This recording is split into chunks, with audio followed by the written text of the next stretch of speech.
একটি গ্রামে ছিল রহিম, এক মানুষ, বয়স বেশি না হলেও জীবনের কষ্টে সে অনেক বুড়ো হয়ে গিয়েছিল। প্রতিদিন ভোরে সে খালি পেটে মাঠে যেত দিনমজুরি কাজ খুঁজতে। কারো জমিতে ঘাস কাটত, কারো গরু চড়াত, আবার কখনো ইট ভাঙ্গার কাজ করত। রহিমের সংসার ছোট ছিল না, একটা অসুস্থ মা, স্ত্রী আর দুটা ছোট বাচ্চা, ঘরে খাওয়ার মতো কিছু থাকত না প্রায়ই। বাচ্চারা রাতে ক্ষুধায় কাঁদত আর রহিম লজ্জায় চোখের জল মুছত অন্ধকারে।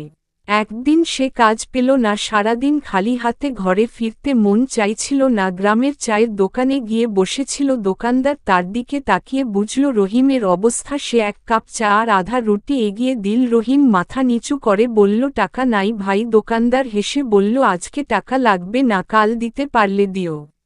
সেই রাতে রহিম রুটি আর চা ভাগ করে দিল। বাচ্চাদের নিজে না খেয়ে থাকলেও তাদের মুখে হাসি দেখে তার বুকে ভরে গেল।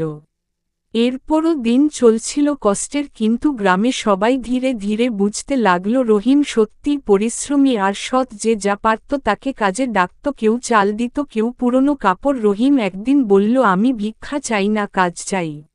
ধীরে ধীরে সে গ্রামের ভরসার মানুষ হয়ে উঠল। খুব ধনী হতে পারেনি, কিন্তু সততা আর পরিশ্রমে সে তার পরিবারকে অন্তত না খেয়ে মরতে দেয়নি।